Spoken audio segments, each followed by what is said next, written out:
네, 안녕하세요. 김종욱입니다. 자, 이번 시간에는 서피스 프로, 이번에 발표된 두 가지 종류의 서피스 프로에 대해서 설명해 드릴까 하는데요. 첫 번째는 서피스 프로 7, 그리고 두 번째는 서피스 프로 X 버전입니다.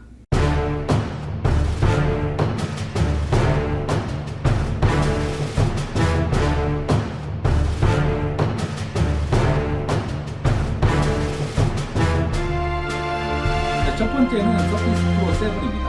서피스 프로 7 같은 경우에는 기존 시리즈의 업그레이드 버전 정도로 보시면 될 것 같은데요. 똑같이 인텔 CPU가 들어가 있고 CPU는 i3부터 시작해서 i7까지 자유롭게 10세대 인텔 CPU 코어 중에서 선택을 할 수 있게끔 그렇게 되어 있습니다. 자, 사용할 수 있는 시간이 10.5시간이에요. 그래서 한번 충전해서 하루 종일 사용할 수 있다. 이 정도면 굉장히 훌륭한 배터리 라이프 사이클이라고 얘기를 할 수가 있을 것 같습니다. 자, 디스플레이도 굉장히 좋아요. 디스플레이는 12.3인치 터치 디스플레이가 내장이 되어 있습니다. 그래서 뭐 터치나 펜 이런 것들도 그대로 사용을 하실 수가 있고요. 물론 이제 펜은 별매이긴 하지만, 그리고 화면의 해상도는 2736 곱하기 1024 그리고 267 ppi 정도니까 일단 디스플레이의 품질은 믿고 쓰셔도 충분할 것 같습니다. 자, 그런데 뭐 다 좋아졌어요. 무게가 보니까 1.7파운드라고 되어 있으니까 이걸 그램으로 환산하면 775g 정도예요. 그래서 무게도 일반적인 노트북에 비해서는 훨씬 더 가벼운 사이즈라고 보시면 될 것 같습니다. 자, 일단은 성능도 충분하고, 그리고 화면 해상도도 굉장히 좋아요. 그리고 터치를 사용할 수 있기 때문에 모바일로 사용할 때도 굉장히 좋습니다. 그래서 자리 이동이 많은 사람이라면 이 서피스 프로 시리즈는 굉장히 좋은 선택이 될 것 같습니다. 자, 안에 들어있는 소프트웨어를 보면 기본적으로 윈도우즈 10 홈 에디션이 내장이 되어 있으니까 뭐 필요하다면 그냥 쓰셔도 되고요. 웬만한 경우라면 윈도우즈 홈으로도 충분히 사용이 가능할 것 같고, 회사안이나 뭐 특별한 보안이 필요하다라고 하는 경우에는 서피스 프로 버전, 윈도우즈 10 프로 버전을 사용을 하셔도 좋을 것 같습니다. 자, 그런데 이번 발표에서 특별히 눈에 띄는 건 서피스 프로 7이 아니라 서피스 프로 X 버전입니다. 이 서피스 프로 X 버전 같은 경우에는 안에 들어있는 게 인텔 CPU가 아니에요. 우리가 흔히 뭐 태블릿이나 이런 핸드폰에 많이 사용되고 있는 ARM 계열의 코어로 설계해서 들어가 있는 그런 CPU입니다.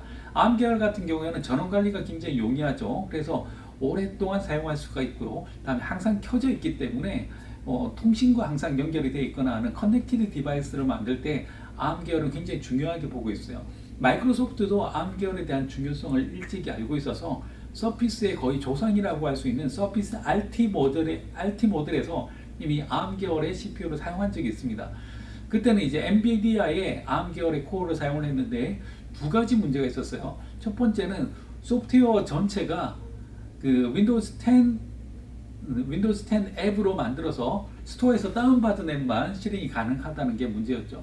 ARM 계열에 맞는 바이너리만 실행된다, ARM 계열에 맞는 소프트웨어만 실행된다는 게 가장 큰 문제였습니다. 그래서 스토어에서 다운받거나 아니면 ARM 계열로 새로 만들어져 있는 오피스 일부 제품만 사용이 가능했었습니다. 그러다 보니까 쓸 수 있는 앱이 별로 없는 거예요. 기존에 잘 사용하고 있던, 내가 PC에서 사용하던 소프트웨어들이 ARM 계열의 태블릿에서는 하나도 실행이 안 된다는 게 문제였습니다. 그러다 보니 ARM의 장점이 많음에도 불구하고 활용도가 떨어지다 보니까 사실상 서피스 RT는 큰 사랑을 받지는 못했던 그런 버전이었습니다.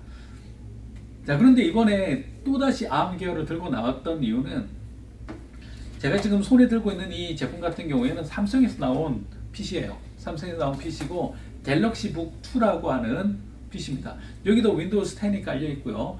근데 이 제품 같은 경우에도 안에 잘 보시면 퀄컴의 스냅드래곤 ARM 계열의 CPU가 내장되어 있습니다. 자, 그런데 이렇게 ARM 계열을 사용할 수 있었던 이유는 ARM 계열이 성능이 점점 좋아지다 보니까 어떤 변화가 생겼냐면, 첫 번째는 ARM 계열에서 일반 인텔 CPU를 시뮬레이션 하는 게 가능해졌어요. 다르게 얘기하면 흉내내는 거니까 에뮬레이터라고 하는 게 맞겠죠. 그래서 ARM 계열의 CPU를 이용을 해서 인텔 CPU를 흉내내기 시작하면서 그 인텔 CPU 중에서 32비트 소프트웨어들을 그대로 다 실행을 할 수 있게 된 거죠. 64비트로 만들어져 있는 소프트웨어들은 실행은 안 되지만 32비트로 되어 있는 것들은 그대로 실행이 가능했던 겁니다. 자, 그러다 보니까 스토어에서 다운받은 거 말고도 32비트로 되어 있는 기존의 PC에서 쓰고 있는 프로그램들을 그대로 다 실행을 할 수 있다는 게 굉장히 큰 장점이 됐던 겁니다. 자, 이거 같은 경우는 제가 사용해 보니까 굉장히 오랫동안 사용을 했어요. 한 열 몇 시간 이렇게 사용을 했는데 서피스 프로 X도 ARM 계열의 장점을 그대로 가지고 있기 때문에 13시간 이상 사용이 가능하다라고 합니다. 한번 충전해서 잘하면 이틀 정도는 충분히 사용할 수 있을 정도라는 거죠.